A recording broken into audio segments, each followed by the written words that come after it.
자, 오늘은 우리가 잘 아는 달란트 비유인데요. 이 비유의 핵심은 왜 이 사람은 달란트를 땅에 묻었는가라고 하는 겁니다. 우리가 지난주에 이 비유의 초점, 우리가 일상이 깨어 있는 삶, 따로 무장되어져 있는 어떤 것을 말하지 아니하고 우리의 삶과 일상이 깨어져 있는 준비된 삶이라고 하는 것은 무엇인가? 그 우리가 결론에 나누었잖아요. 그것에 대한 해답이 오늘 이 달란트 비유입니다. 이게 바로 연결이 되어져요. 이 달란트 비유의 초점도 우리가 일반적으로 얘기해서 성공한 케이스는 다루지 않습니다. 악하고 게으른 실패한 종에 대한 케이스를 더 집중적으로 다루게 되어지고, 그러나 우리가 다음에 보면 양과 염소의 비유가 나오기 때문에 성공한 케이스에 대한 말씀을 따라 이 땅을 잘 살아가는 자들이 하나님 앞에 받게 되어질 처사, 그 영원한 나라의 상급에 대해서 일부러 부각을 시키기 위해서 첫 번째와 두 번째 종에 대한 그 상급을 설명을 하는 것입니다. 자, 오늘 비유로 들어가면, 자, 달란트가 무엇을 말하는가? 그 의미를 아는 것은 착하고 충성된 종이다, 내 주인의 즐거움에 참여하라고 하는 이 천국의 언어거든요. 이게 천국의 환영식입니다. 그리고 환영식의 언어일 뿐만 아니라 이들에게는 많은 하나님의 나라의 상급으로 통치의 권세가 주어집니다. 그러니까 우리도 그와 같은 영적인 소망을 갖는다면 그런 칭찬과 상급을 우리가 받음에 있어서 중요한 이 땅에서의 단서가 되어줄 수 있는 거죠. 전통적으로 이 달란트는 이 영미국가, 영어권 국가에서는 이 재능과 소질로 이해를 했습니다. 우리가 아는 드라마의 배우 탤런트가 이 단어에서 우리가 나왔다는 거 너무 대중적이잖아요. 그래서 이 비유에서 탤런트가 나왔지만 소질과 재능을 말하는 것일까? 그건 아닙니다. 왜? 이 본문의 달란트는 그야말로 최고의 화폐 단위, 1달란트만 해도 한 사람이 평생을 쓰지 않고 연봉을 모아야 되는 엄청난 금액이기 때문에, 그렇다면 이 달란트를 우리가 볼 때는 전통적으로 또 하나의 좀 굽어진 시각이라고 할 수 있죠. 그건 뭐냐면 철저히 경제적인 차원으로만, 즉 돈으로만 달란트를 말하는 것, 그것은 조금 우리가 어긋난다, 그렇게 말할 수 있습니다. 그러나 그 물질을 포함하지 않는 거냐? 아니죠. 물질을 포함합니다. 그러나 물질만은 아닙니다. 그래서 물질만으로 한정시키는 것은 전체 비유의 메시지를 축소시킬 수 있는 여지가 있죠. 그러나 지금까지 우리가 비유를 통해서 살펴보았을 때 하나님은 각자에게 고요한 은혜의 산물들, 이 땅을 살아가는 모든 사람들에게 하나님은 은혜의 산물들을 주십니다. 그걸 안 받은 사람은 없어요. 자, 여기서 말하는 고요한 은혜의 산물이란 무엇일까? 그러면 첫째로 나라는 존재와 생명부터 내게 주어진 삶의 시간들, 그리고 나에게 허락되어진 자원과 자산, 그것이 경제적으로 내가 태어나서 보니까 많든지 적든지, 심지어 나에게 주어진 이 자산과 자원은 평균보다 조금 못 미칠 수도 있고 평균보다 좀 많을 수도 있는데, 혹 평균보다 못 미치는 가난이라 할지라도 하나님은 내게 주신 거예요. 그리고 남들보다 건강하지 못한 거, 그리고 능력이 부족할지라도 그 주신 모든 것은 우리에게 은혜의 산물입니다. 그러니까 나라는 존재를 둘러싼 삶의 모든 측면을 얘기하는 거지, 단순히 물질 하나만을 말하는 것은 아닙니다. 우리는 하나님이 주신 이 은혜의 산물 가운데 저마다의 부름의 자리가 있습니다. 이 지점에서 우리는 각자의 소명이 시작되어지는데, 소명은 우월한 소명과 하등한 열등한 소명은 없습니다. 그 뭐만 있죠? 각각의 인생을 향한 고유한 소명만이 있습니다. 이걸 우리가 발견을 해야 돼요.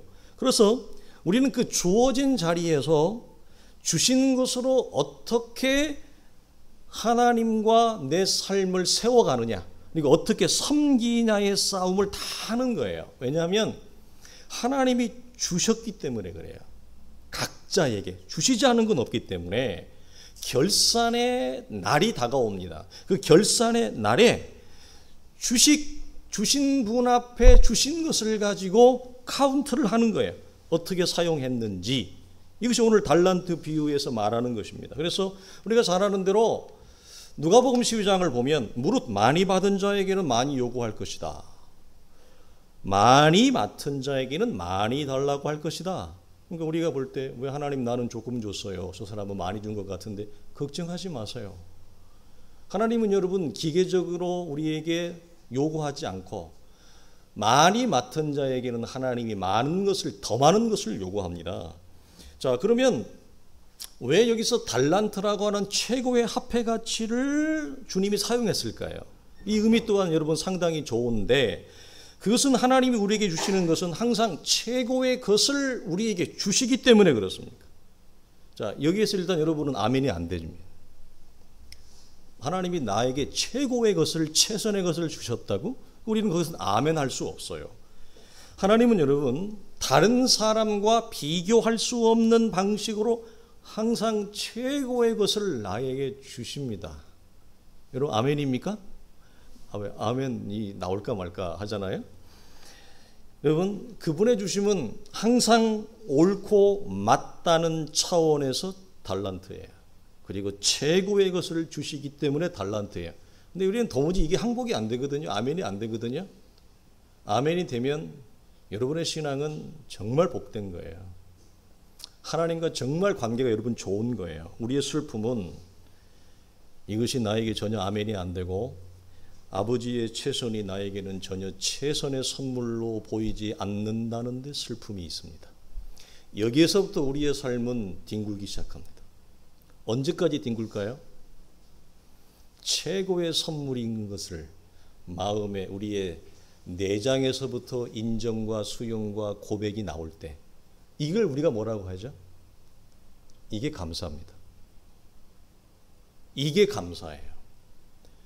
마음으로부터 진정한 인정과 수용과 고백이 나올 때 그때 우리는 하나님이 내게 주신 삶의 모든 측면들에 대하여 감사할 수 있고, 그러니까 감사가 된다는 건 무슨 걸 전제할까요? 우리의 눈이 확 열어지는 거예요. 확 열어질 때 감사가 찾아와요. 그래서 아직 그렇지 않다면 이 사람은 우리가 요즘 수요일 날 나누는 히브리서에 있는 말씀대로 뭘 더 좀 걸어가야 되죠? 광야를 더 걸어가야 됩니다. 광야에서의 오아시스 엘림을 만날 때까지, 그래서 최고의 선물로 보일 때까지 광야를 더 가야 되고, 나를 둘러싼 모든 측면들이 하나님이 나를 향한 최선의 선물인 것이 여겨질 때까지 우리는 그 광야의 길을 더 걸어가야 됩니다. 그래서 감사는 우리 옛사람의 안목이 싹 벗겨질 때, 나를 둘러싼 옛사람의 자아라고 하는 존재의 육체의 욕망이 나를 둘러싸고 있는 이 안목이 벗겨질 때 드디어 감사가 와요. 전혀 감사할 수 없는 상황. 그러니까 여러분 감사에 신용은 할 수 있는데 진짜 감사는 참 어려워요. 굉장한 겁니다. 그래서 오늘 본문의 말 초점은 얼마를 받았느냐가 아니라 주신 것을 어떻게 사용했느냐, 이것에 초점이 있습니다. 자, 이스라엘로 일단 말하면 이런 겁니다. 이스라엘은 지난주 나누었듯이 무엇을 여러분 대표적으로 받았어요? 율법과 성전을 받았습니다. 그리고 너를 통해 천하 만국이 복을 받겠다라고 하는 하나님의 놀라운 약속을 받은 선민이었습니다. 하나님이 보내신 위대한 선지자들이 그들 곁에 있었습니다. 위대한 종들이 그들 곁에 있었습니다. 그리고 무엇보다도 만왕의 왕이요 만주의 주이신 그리스도를 받았습니다. 그런데 그 모든 은혜의 산물들을 그들은 땅에 묻어버렸습니다. 땅에 묻어버리고 살았습니다. 특별히 그리스도는 문자 그대로 땅에 묻었습니다. 그리스도를 죽였죠. 이것을 주님이 오늘 뭐라고 얘기하느냐? 악하고 게으른 종아, 무익한 종이다, 이렇게 얘기하고 있는 겁니다. 그래서 이건 책망을 넘어서 심판이에요. 무익한 종은 기회를 놓쳤습니다. 왜 놓쳤죠? 기회가 없어서가 아니라 기회인지를 모르고 놓쳤어요. 왜? 어리석음 때문에. 기회는 있었습니다. 하나님은 항상 우리에게 기회를 주시죠. 그러나 그 기회를 받을 수 있는 믿음이 준비되어지지 않고 그릇이 준비되어지지 않으면 기회는 놓치고 맙니다. 왜?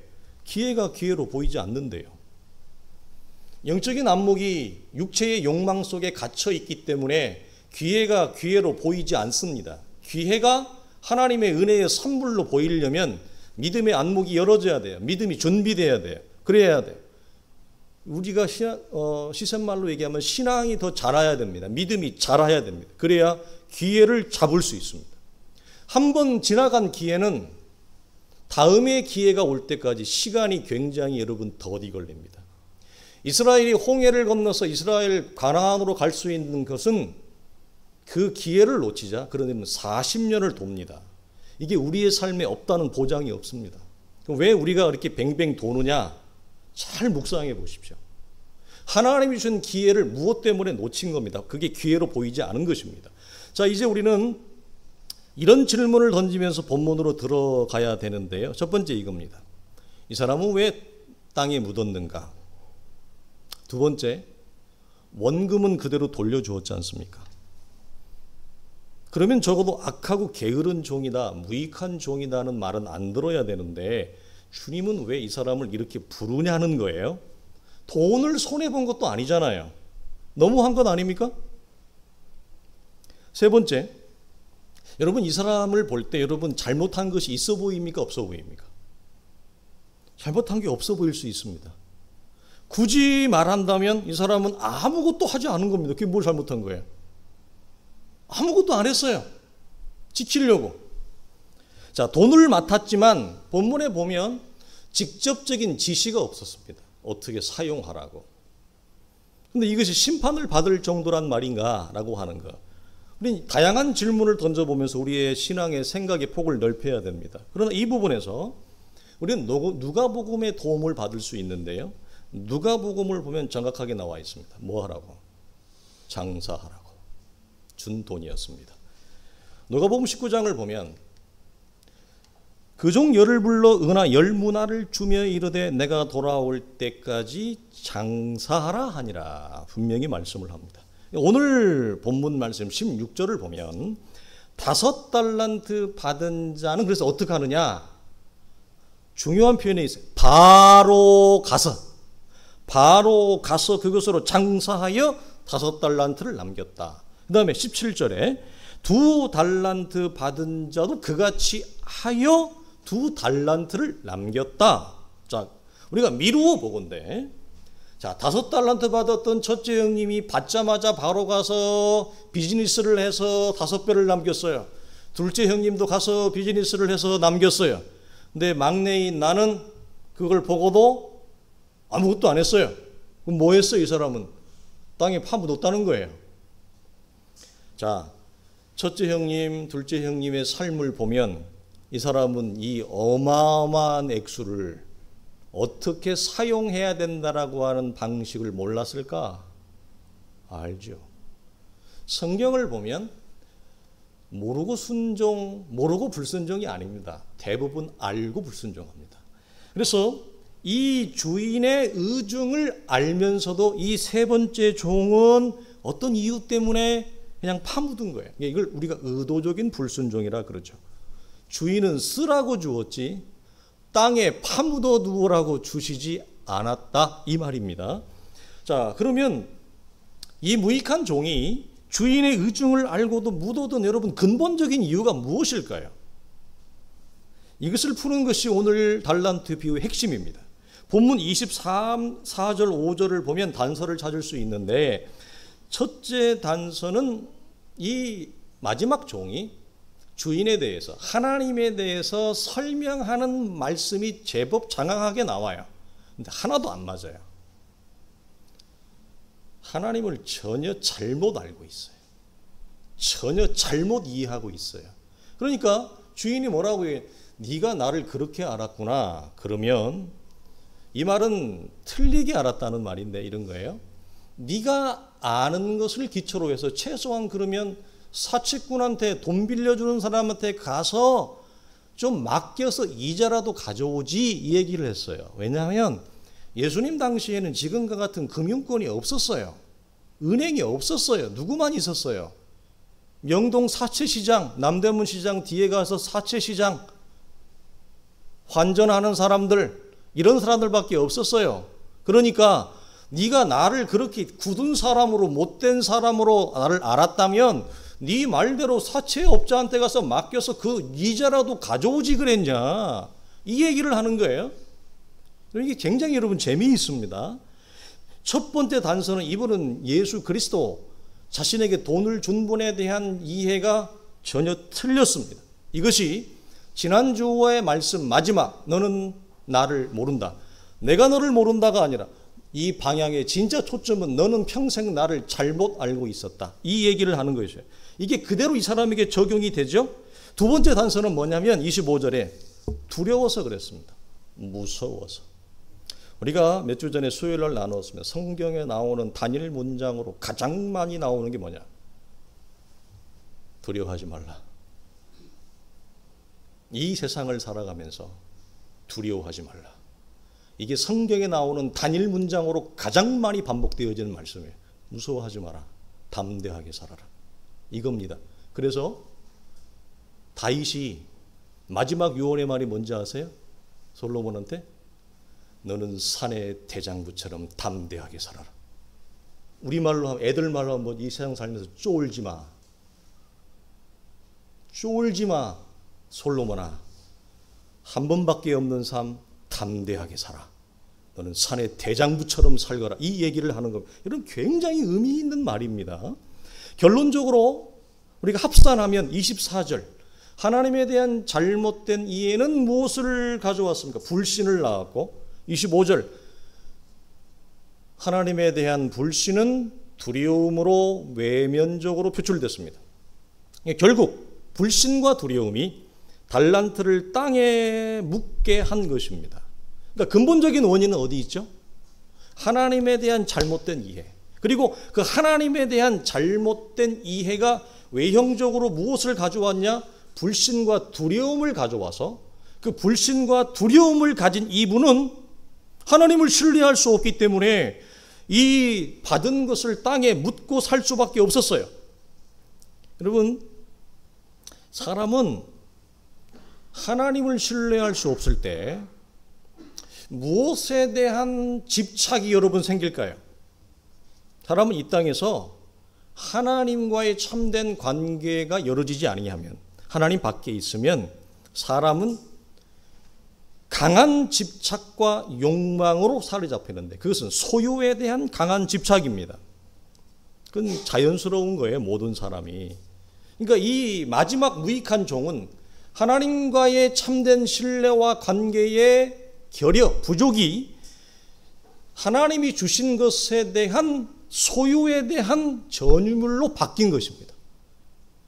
소유에 대한 강한 집착을 보이는 거죠. 본문으로 말하면 사람은 하나님이 주신 것을 자신의 소유로 삼을 때부터, 그게 버튼이 딱 그때부터 바뀌어요. 하나님이 주신 것을 다 망각하고 자신의 소유로 삼을 때부터 사람은 그때부터 잃어버릴까 봐 두려워해서 어떻게든 이것을 지키려고 합니다. 그래서 지키는 싸움을 하지 쓰는 싸움을 안 합니다. 대부분 그렇죠. 이 원리에서 벗어나지 않습니다. 그러나 하나님은 지키라고 준 게 아니라 사용하라고 주었거든요. 그래서 이 사람은 땅에 묻어두는 안전한 방식으로 지키는 기로 마음을 먹었습니다. 선택을 했습니다. 왜냐하면 잘못하면 잃어버리니까요. 잃어버릴 위험성이 있는 영적인 활용, 다르게 얘기하면 이걸 믿음으로 행사한다 그랬습니다. 히브리서에서 믿음으로 행사하기보다는 이 사람은 안전을 택한 것입니다. 그래서 이 사람은 이렇게 얘기합니다. 하나님, 저를 비겁한 사람으로 보지 마십시오. 저는 비겁한 자가 아닙니다. 그럼 너는 뭐란 말이냐? 저는 신중한 사람입니다. 자기는 신중했다고 항변을 합니다. 자, 우리는 일반적으로 우리가 봐서, 여러분 신중한 사람은 여러분 좋은 거잖아요. 신중하면 여러분 칭찬받을 만한 거잖아요. 근데 왜 주님은 이런 신중한 태도를 보인 이 사람에 대해서 여러분 책망을 넘어 심판할까요? 왜 그럴까요?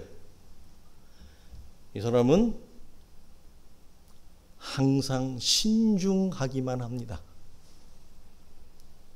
처음도 신중하며 신중함의 이유는 잘 쓰기 위해서인데 마지막도 신중함으로 끝납니다. 자, 이 사람은 언제나 지키기 위한 결정만을 합니다. 그런 신중함은 하나님의 나라에 아무런 유익이 되지 못합니다. 그것은 하나님이 주신 목적과도 전혀 부합하지 않고 사실은 그것이 지킨다고 자기는 그것을 택했는데 지키는 것이 아닙니다. 다 잃어버리는 방식이었습니다. 그걸 몰랐습니다. 그래서 이런 상태와 이런 기독교의 이해를 가지고 있다면 이 사람은 무엇을 탈피하지 못하느냐? 방어적인 신앙. 그래서 그것은 늘 방어적입니다. 늘 방어적이에요.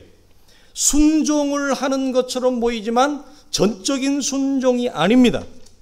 철저히 안전을 지키기 위한 계산적이고 방어적인 순종의 행태를 벗어날 재간이 없습니다. 왜 그렇죠? 이게 어디에서 왔죠? 하나님에 대한 그릇된 이해, 그리고 그 불신이, 두려움이 하나님이 주셨다라고 하는 이 청지기의 정신, 소유권의 정신을 자기가 다 망각하고 마는 거예요. 싹 변해요. 많이 가지면 많이 가진 대로, 조금 가지면 조금 가진 대로 물질의 양에 상관없어요. 그리고 자기에게 서렸던 모든 측면하고도 마찬가지예요. 다 변하게 되어집니다. 자, 이 지점에 우리가 동시에 생각해 봐야 할 것이 있는데 뭐냐면, 굉장히 여러분 이 질문 자체가 좋은 질문이에요. 첫 번째와 둘째 종은 잃어버릴 리스크, 위험성이 없어서 비즈니스를 했을까요? 이게 우리의 머리를 치는 겁니다. 자, 첫째 형님하고 둘째 형님은 100% 안전하다고 하는 확신과 보장을 받았기 때문에 나가서 장사를 했을까요? 즉 믿음으로 썼을까요? 이걸? 아닙니다. 그들은 하나님을 신뢰하며 위험과 도전을 감내한 것입니다. 이게 믿음을 행사하는 자와 믿음이 제자리에 땅에 파묻고 있는 자의 차이입니다. 그래서 주께서 여기서 오늘 본문에 보면 충성된 종이라는 말을 쓰잖아요. 우리가 충성된 종이라면 이 사람 충신이다. 사람들 변하지 않는 사람이구나. 이런 좋은 의미를 가지고 있죠. 이 본문에서 충성된 종은 헬라어 원문을 보면 피스토스라고 하는 말을 써요. 이 피스토스는 뭐냐면 영어로 말하면 페이스예요. 충성된 종이라고 하는 무슨 말이냐면, 얘야, 너는 나를 믿었구나, 이 말입니다. 너는 나를 믿은 종이구나. 너는 나를 믿고 위험을 감내하면서 창조적이고 선한 결과를 내었구나, 이 말을 해요. 그래서 착하고 충성된 종아, 믿음의 종아, 이 말이에요. 참 아름다운 말이 아닐 수 없습니다. 그러나 마지막 종은 그 위험성을 감내할 수는 없었습니다. 두려웠거든요. 잃어버릴까 봐, 내 안전이 깨질까 봐 두려웠거든요. 그래서 오직 그의 관심사는 이것을 지키는 데 급급한 것입니다. 그래서 그가 정죄와 심판을 피하지 못한 이유는 그의 소심함과 모험의 부족 때문이었습니다. 그러나 그 본질적인 이유는 하나님에 대한 오해, 불신 때문에 소심함과 위험을 감내하기 어려운 삶의 태도와 방식을 그는 가지고 있었던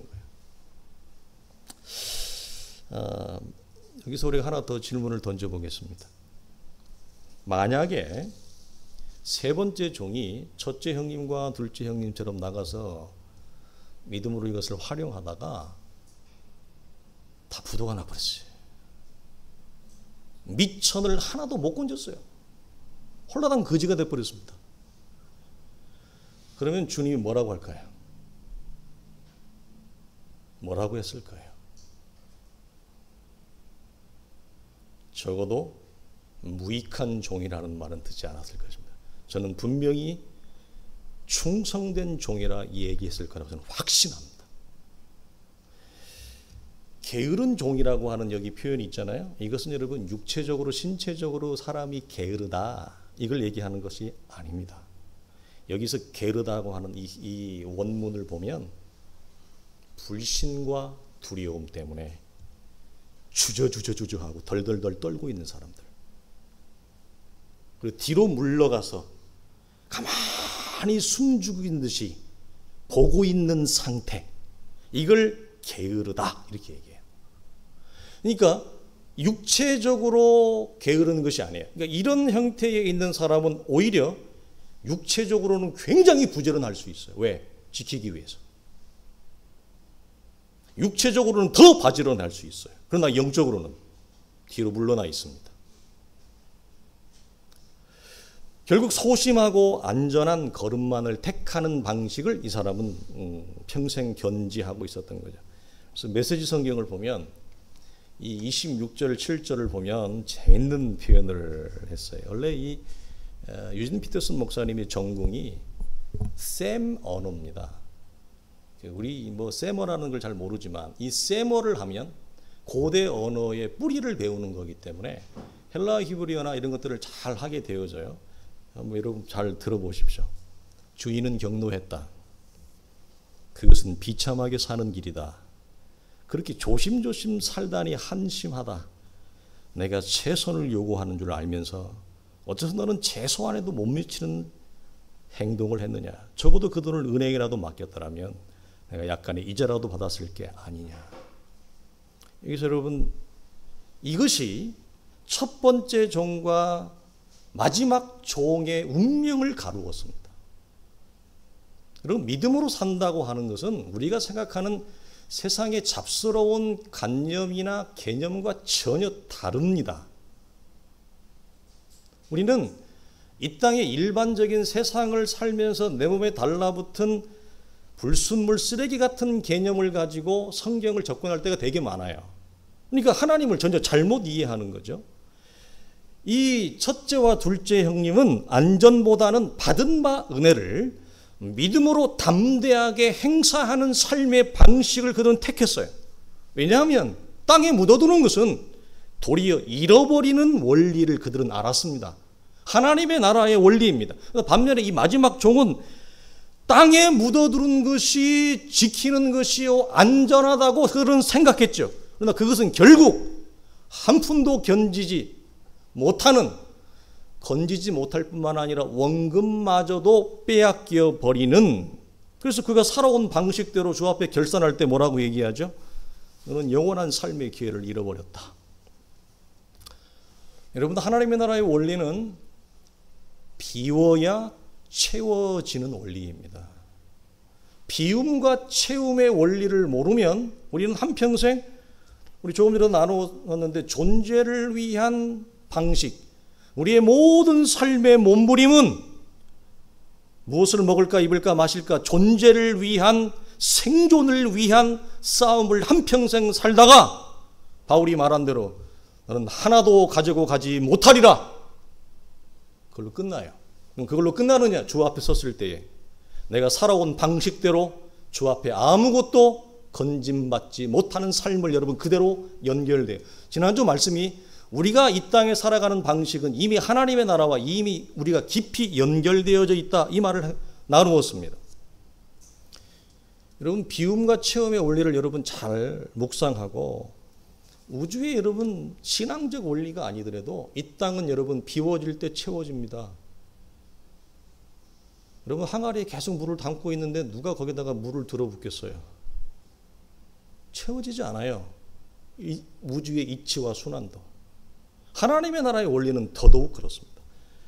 그래서 오늘 비유의 말씀은 이겁니다. 결론적으로 안전과 안락함을 위해서 자신에게 주어진 은혜의 산물들을 전혀 활용하지 못하고 이걸 지키는 데 급급하게 살아가는 삶에서 탈피하라.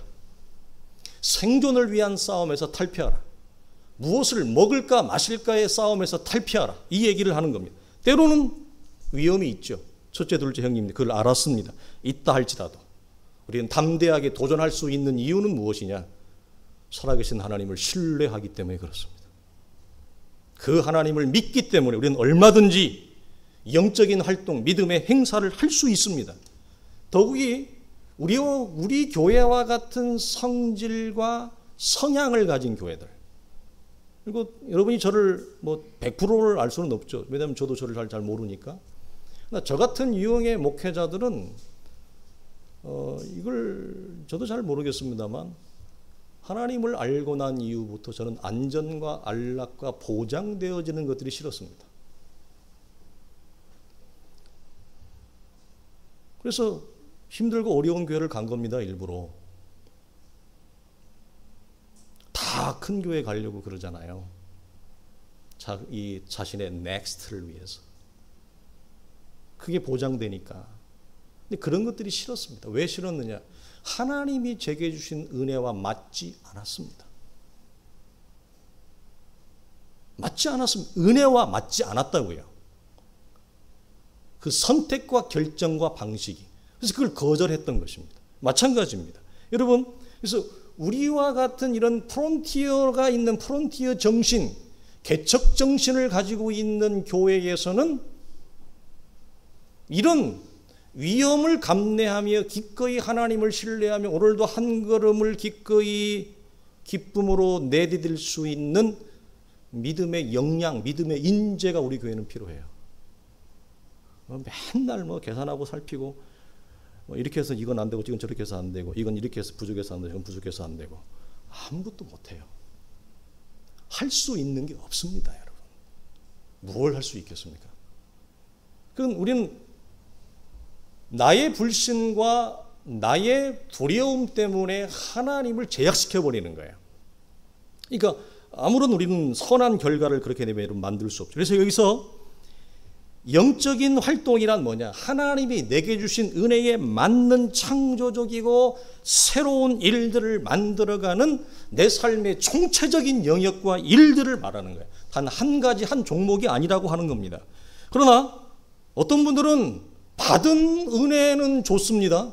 그래서 받은 은혜 안에서 집을 짓고 여기가 좋사오니 이러면서 유유자적하는 분들이 있습니다. 이 말이 유유자적이 잘못하면 영적인 태만이죠. 그러면서 아무런 영적인 활동도 하지 않고 주신 은혜에 맞는 삶이 아님에도 불구하고 자기는 그게 맞다고 고집하며 삽니다. 그래서 우리가 잘 아는 대로 변화산의 영광은 그리스도의 죽음과 부활 이전에 신적인 생명을 시간표를 미리 앞당겨서 베드로와 야고보와 요한에게 보여준 놀라운 사건이었어요. 그 엄청난 신적인 영광, 장래에 있을 영광을 이 땅에서 육체를 가진 이 베드로가 보고 나서 한 말이 있죠. 주여, 여기가 좋사오니.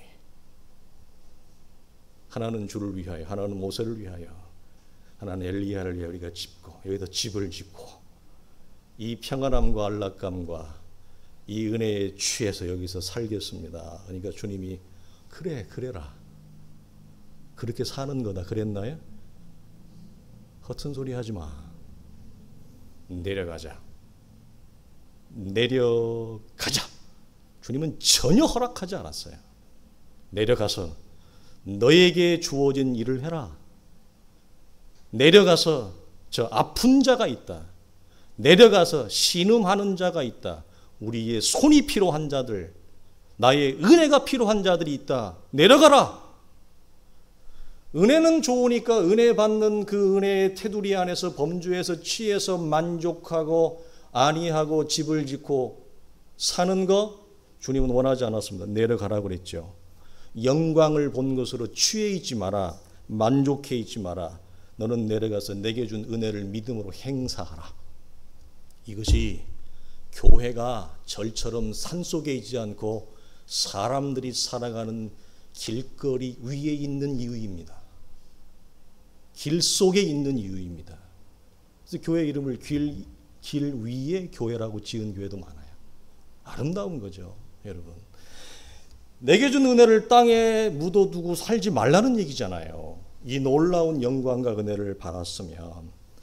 사랑하는 성도들이 우리는 이제는 주 앞에 설 날도 그렇게 여러분 많은 것 같지는 않습니다. 어제 참 오랜 세월을 같이 지낸 친구 목사님의 딸이 결혼하는 걸 보니까 27인데 그 마음이 좀 참 여러 가지 감정이 복받치더군요. 그 참 꼬맹이 요만할 때 애기였을 때 봤던 애가 그 27살 동갑내기랑 결혼하는 모습을 보니까 참 여러 감정이 들어요. 그걸 보면서 이렇게 이제 우리도 서서히 세월의 흐름 따라 우리도 나이가 들어가는구나 그 생각을 하는데, 여러분 우리가 그렇게 많지 않아요. 여러분 20, 30년 금방 갑니다. 금방 살아갑니다. 우리 그날에 우리가 주 앞에 들어야 될 호칭은 무익한 종이 아니라 믿음의 종, 충성된 종이라고 하는 말씀. 그래서 주님이 내 주인의 즐거움에 참여하는 이 놀라운 은혜와 축복을 우리 모두가 경험할 수 있기를 주님의 이름으로 간절히 축원합니다.